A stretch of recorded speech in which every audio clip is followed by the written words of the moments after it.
And you know what? It would be a chance to share a lot of these stories and feelings and the uniqueness of our... For more than 5 decades, Ron Howard represented something rarely seen in Hollywood.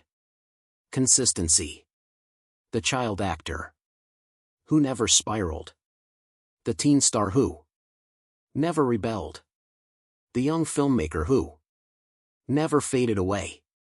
In an industry built on scandals, collapses, and comebacks, Ron appeared to walk a straight and quietly remarkable line.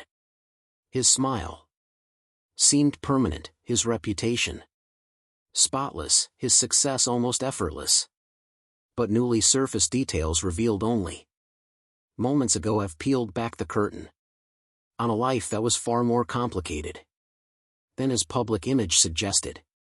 For the first time, Ron Howard has spoken openly about the hidden sacrifice, the family turmoil, and the unspoken consequences that followed him from childhood into adulthood. He has admitted the private choice he made in the early 1990s that he still calls the hardest decision of his life, and the relative he nearly lost to addiction.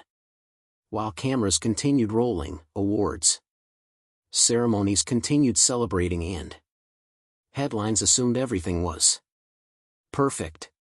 To understand the weight of his confession, now one must understand the world that shaped him from birth. Ron Howard's entry into life was neither ordinary nor accidental. Ronald William Howard was born March 1, 1954 in Duncan, Oklahoma, but his life was already pointed toward the direction of the entertainment world before he ever took his first breath. He was not born into Hollywood, but he was born into people who dreamed in Hollywood's language.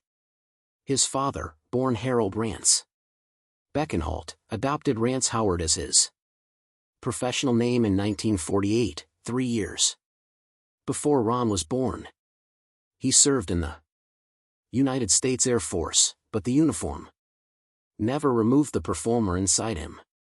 His mother, Jean Spiegel, had trained as an actress in New York, carrying ambitions of her own long before marriage and children settled around her life. Ron grew up in a home where scenes were analyzed at dinner, where timing and delivery were as important as chores and curfews.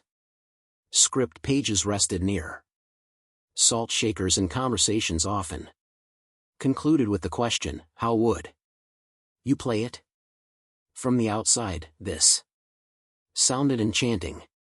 Creative parents fostering creative children. But the truth was much more demanding.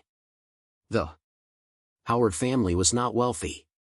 They were not famous. They were not guaranteed anything. Their pursuit was not glamour. It was survival through storytelling. Rance didn't dream of billboards. He dreamed of consistent roles. Jean didn't rehearse to chase red carpets. She rehearsed so she wouldn't step away from what she loved. Before Ron learned to form complete sentences, he was already performing them. At only 18 months old, he made his on-screen debut in the 1956 Western Frontier Woman. By all measures, he was far too young to understand what a camera was. Yet, his life was being shaped by it. While toddlers his age learned peekaboo, Ron learned where to look, where to stand, and how to react when a stranger with a microphone leaned toward him. The idea of choice, the idea of asking a child if they wanted the spotlight, never existed in his era. This was the 1950s, when child performers were expected to adapt, not negotiate. Acting was a family endeavor, and everything the Howards earned remained under their roof, managed not by studios, Nor agents, but by parents who understood the unpredictable survival game that was television. The shift that changed everything came when the television industry began migrating westward. Los Angeles was fast becoming the electric center of the screen world. If you wanted steady work, you had to be near it. So, the Howards made the most consequential decision of their young family. They packed the car, left Oklahoma behind, and headed for California. Not because they were chasing a dream, but because they were following the work. Ron was only a toddler when he arrived in California. But the move positioned him closer to writers, producers, directors, and opportunity than any classroom or theater workshop ever could. Before most children are enrolled in preschool, Ron was being considered for speaking roles. Before he ever lined up for recess, he had his name in television credits. For the Howard family, acting wasn't weekend play. It was employment. His father took every role he could find, appearing in more than 140 film productions and nearly 200 television episodes throughout his career. Not in pursuit of fame, but to serve the stability of his family. He worked so Ron could work. Their lives became a system, supporting one another through the unpredictable rhythm of freelance art. Then came the date that etched Ron Howard into American memory. October 3, 1960. Ron was only 6 years old when he stepped into the role of Opie Taylor on the Andy Griffith Show. It wasn't just another audition. It wasn't just another job. It was lightning in a bottle. From the moment the theme song whistled across living rooms nationwide, audiences connected with the boy from Mayberry. On the surface, Ron was simply a child actor performing lines written for him. But behind the scenes, something unique was happening. Ron's father was not a distant supervisor. He was an active guardian of performance and authenticity.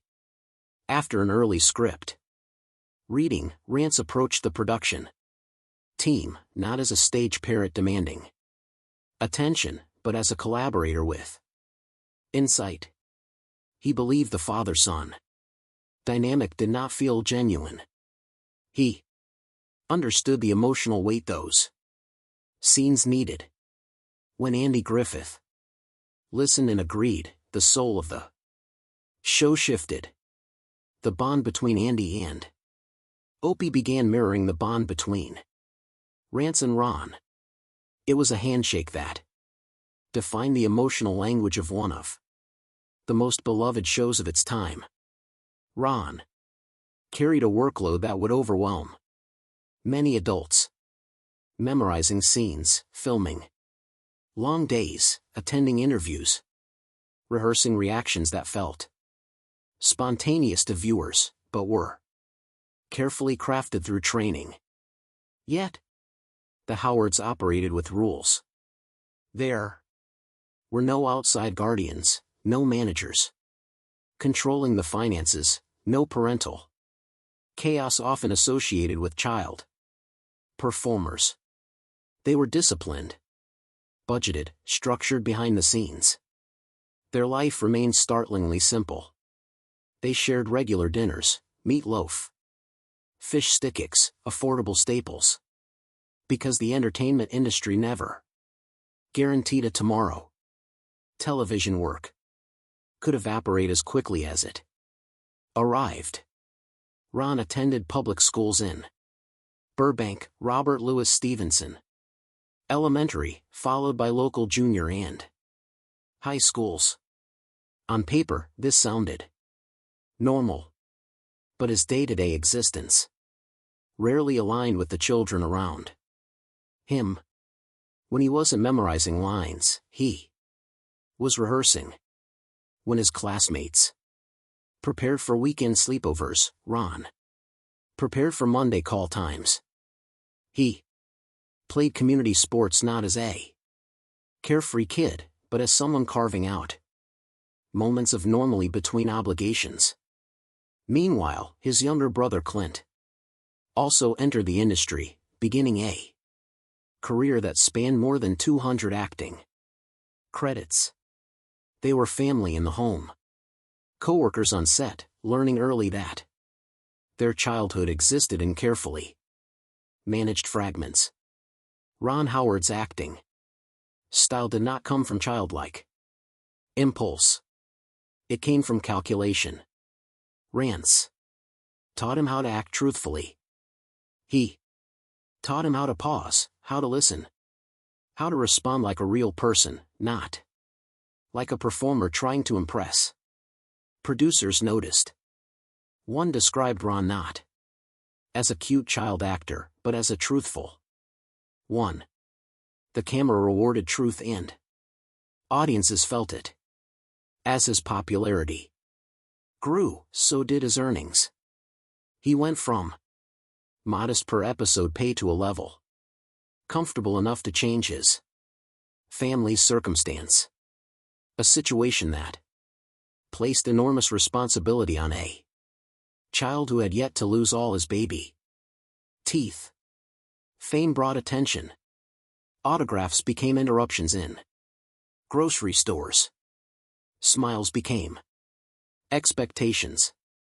Even as a child, people assumed they knew him because they recognized his face. Yet, as Ron would reveal decades later, while his face was familiar, his childhood was quietly slipping away.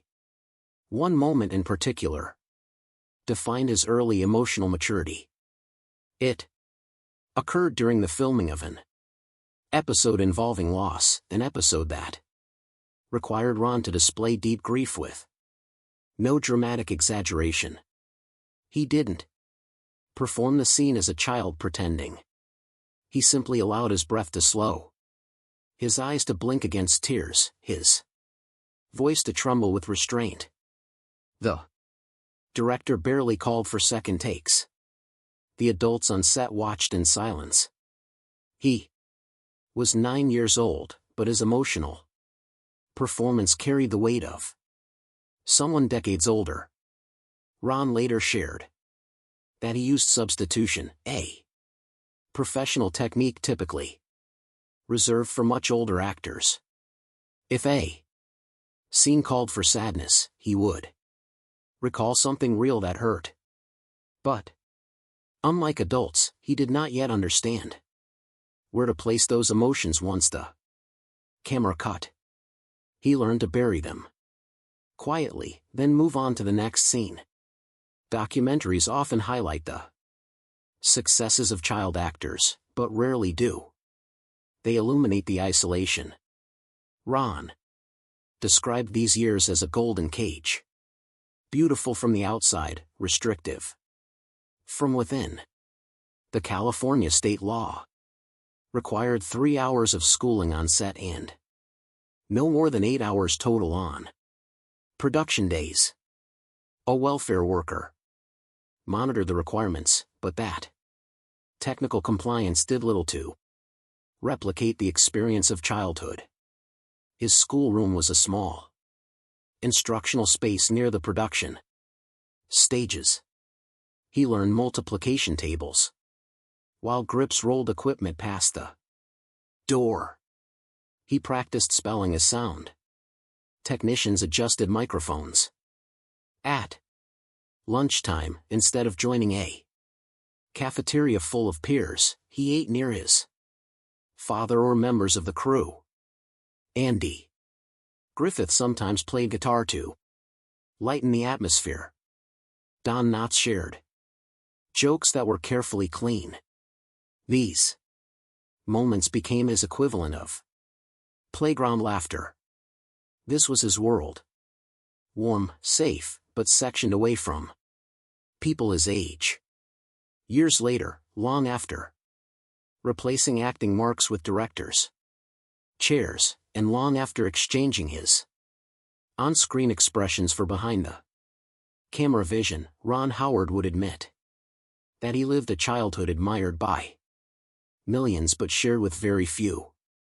And, as he reveals today, just moments ago, behind that image of stability, there were devastating decisions, personal losses, and private battles the public never saw. As Ron Howard transitioned out of childhood roles and into adolescence, Hollywood paused with curiosity. The industry was filled with young actors who shined brightly as children and then vanished.